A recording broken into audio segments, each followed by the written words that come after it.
Hello friends, स्वागत है आपका मेरे YouTube channel DG study target में। दोस्तों, आज हम बात करने वाले हैं विश्व की नदियों के पार्ट 2 के बारे में।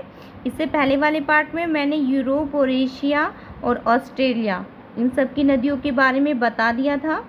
तो आज हम बात करने वाले हैं उत्तरी अमेरिका, दक्षिण अमेरिका और अफ्रीका की नदियों के बारे में। तो चलिए फिर शुरू करते हैं। ये देखिए, ये उत्तरी अमेरिका है, यहाँ पर ये ग्रीनलैंड है। तो इसके बारे में, इसकी नदियों के बारे में हम आज बात कर लेते हैं। ये देखिए, इसकी जो उत्तरी अमेरिका की जो सबसे महत्वपूर्ण नदी मानी जाती है वह मिसिसिपी नदी मानी जाती है, जो कि उत्तरी अमेरिका के मध्य से निकलती है और मैक्सिको की खाड़ी, यानी कि यहाँ पर आप देख पा रहे होंगे, मैक्सिको की खाड़ी में जाकर गिर जाती है।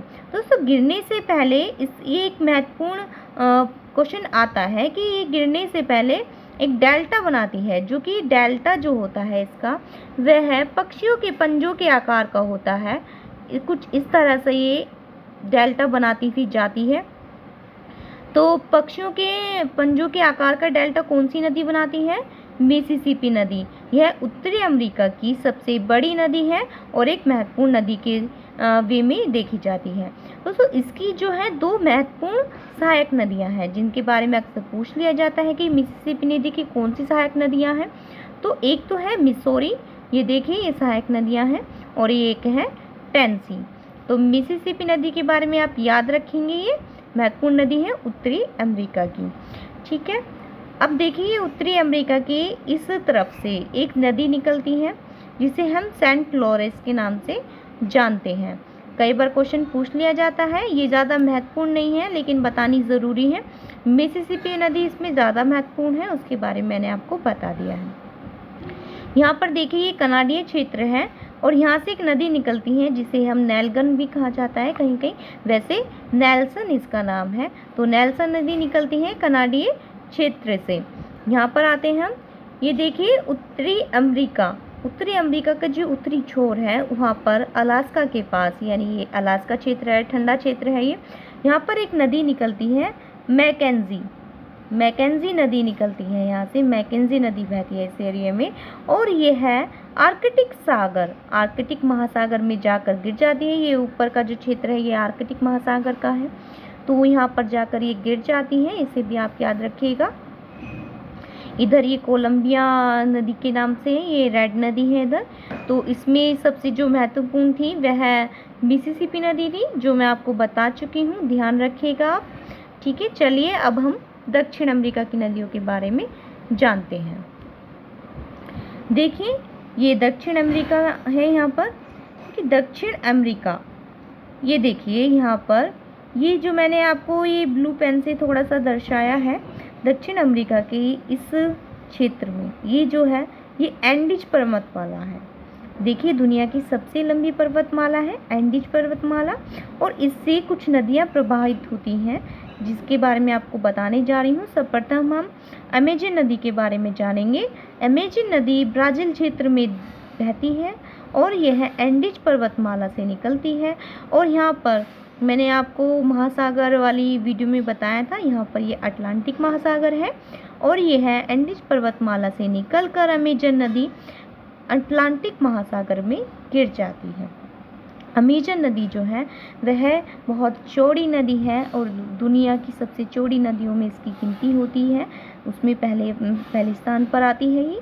ठीक है, इसका जो अपवाह तंत्र है वह बहुत ही चौड़ा है, तो सबसे चौड़ी नदियों में अमेजन नदी का नाम सर्वप्रथम है। इसकी जो लंबाई है वह 6296 किलोमीटर की है, तो आप याद रखेंगे 6296 किलोमीटर। ठीक है, इसके अलावा इसकी एक सहायक नदी भी है जिसे हम मैडीरा के नाम से जानते हैं, तो उस दृष्टि से भी महत्वपूर्ण है। मैडीरा नदी इसकी सहायक नदी है। सबसे चौड़ी नदी है अमेजन नदी, तो इसके बारे में जानेंगे हम। और ब्राज़ील क्षेत्र में अधिकतर बहती है, अटलांटिक महासागर में ये गिर जाती है। इसके अलावा इसकी जो गिनती है वह दुनिया की दूसरी सबसे बड़ी नदी में होती है। सबसे लंबी नदी कौन सी है? वह नील नदी है दुनिया की, जिसके बारे में आपको आगे बताऊंगी मैं। और दूसरे नंबर पर ये नदी आती है अमेजन नदी। देखिए फिर इसकी दक्षिण अमेरिका के मध्य से एक नदी निकलती है जिसे हम पराना के नाम से जानते हैं, और जो कि यहाँ पर ये अटलांटिक महासागर में जाकर गिर जाती है। ठीक है, इसी तरह से एंडीज पर्वतमाला से एक और नदी निकलती है जिसे ओरिनोको भी कहा जाता है, ओरिनिको भी कहा जाता है, और यह भी यहाँ पर अटलांटिक महासागर में आकर गिर जाती है। तो इसमें दक्षिण अमेरिका में यही महत्वपूर्ण है, अमेजन नदी, और उत्तरी अमेरिका में मिसिसिपी नदी। पर मैंने आपको अदर नदियों के बारे में भी बता दिया है। आगे आते हैं हम अफ्रीका की नदियों के बारे में। देखिए अफ्रीका की नदियों में बहुत सारे क्वेश्चन बनते हैं नदियों के बारे में, तो उसके बारे में हम जान लेते हैं। देखिए यहाँ पर एक नदी निकलती है, यहाँ पर दक्षिण अफ्रीका के मध्य में विक्टोरिया झील, आप जानते होंगे, नाम सुना होगा आपने। विक्टोरिया झील से दो नदियाँ निकलती हैं जिसे एक श्वेत नदी कहा जाता है और दूसरी है नीली नदी। तो ये दोनों नदी हैं, एक जिसमें एक का रंग सफ़ेद है और दूसरी उसका पानी नीला होने के कारण उसे नीली नदी भी कहा जाता है। लेकिन क्या होता है, आगे जाकर ये दोनों नदियाँ मिल जाती हैं, तो इनकी दोनों नदियों के मिलने पर इनका नाम जो है वो नील नदी पड़ जाता है, जिसकी लंबाई 6,690 किलोमीटर है और यह दुनिया की सबसे लंबी नदी है। तो आप ध्यान रखिएगा, दुनिया की सबसे लंबी नदी पूछा जाए तो 6,690 किलोमीटर की यानी कि नील नदी है, और सबसे चौड़ी नदी अमेजन नदी है। आसवान बांध भी इसी नदी पर बना हुआ है। यह नदी, नील नदी जो है, ये भूमध्य सागर में जाकर गिर जाती है। ये देख पा रहे होंगे आप वीडियो में। देखिए यहाँ से निकलती है और ये धीरे धीरे जाकर ऐसे कई देशों से गुजरती हुई भूमध्य सागर में जाकर मिल जाती है। और इसके अलावा आपने नाम सुना होगा मिस्र की सभ्यता। जो मिस्र की सभ्यता है वह इसी नदी के किनारे जो है उस सभ्यता ने जन्म लिया था। तो मिस्र की सभ्यता से कौन सी नदी जुड़ी हुई है? नील नदी जुड़ी हुई है। आगे आते हैं हम। देखिए ये दक्षिण अफ्रीका के यहाँ पे दक्षिण में ही एक नदी बहती है जिसे हम जाम्बेजी नदी कहते हैं। जाम्बेजी नदी पर एक बांध भी है जिसे हम करीबा बांध कहते हैं, और ये जो बांध है यह जल विद्युत की दृष्टि से, इससे परियोजना की दृष्टि से बहुत ही महत्वपूर्ण है। बहुत सारी जल विद्युत जो है इससे उपलब्ध होती है हमारे लिए। और विक्टोरिया जलप्रपात जिसका आपने नाम सुना होगा वह भी जाम्बेजी नदी पर ही है, और करीबा बांध भी जाम्बेजी नदी पर ही है। और अब आते हैं हम लिम्पोपो नदी के बारे में। देखिए जो लिम्पोपो नदी है इसके बारे में अक्सर यह पूछा जाता है कि मकर रेखा को कौन सी नदी 2 बार काटती है।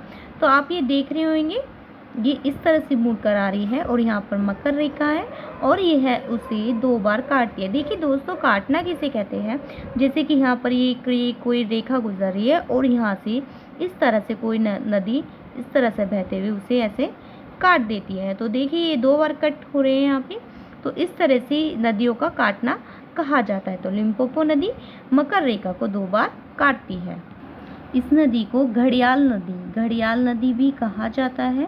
घड़ियाल, देखिए मगरमच्छ को भी घड़ियाल कहा जाता है, तो लिम्पोपो नदी जो है घड़ियाल नदी भी कहलाती है। तो इस बात का भी आप ध्यान रखेंगे, मकर रेखा को 2 बार काटती है, घड़ियाल नदी कहा जाता है। और यह जो है हिंद महासागर में जाकर गिरती है। हिंद महासागर आप देख पा रहे होंगे, यहाँ पे देखिए यहाँ से निकलती है और ये हिंद महासागर में जाकर ऐसे गिर जाती है।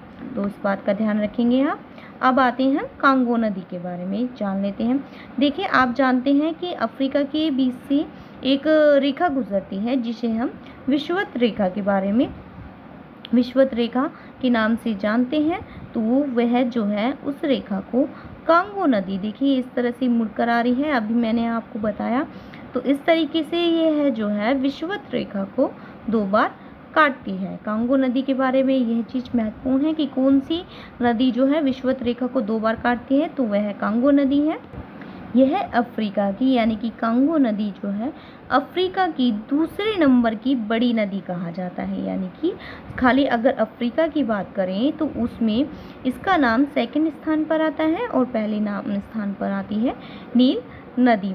इसके अलावा इस नदी को जैरे के नाम से भी जाना जाता है। मैं लिख देती हूँ,